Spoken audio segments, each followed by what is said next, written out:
Si un jugador no pot avançar en cap de les seves fitxes,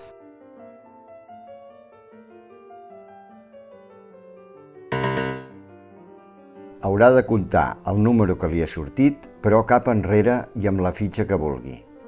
Reculant, podrà ocupar el seu segur, anar a la sort,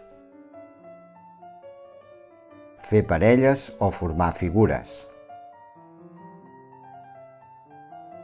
Però mai no podrà sobrepassar la primera casella de la columna ni rebotar-hi.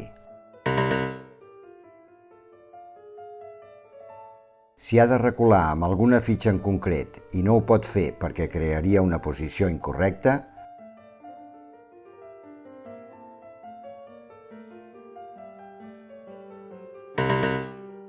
recularà una casella més, o dues, o les que calgui fins que arribi a una de correcta. Atenció! En cap cas es podrà recular havent-hi la possibilitat d'avançar amb alguna fitxa.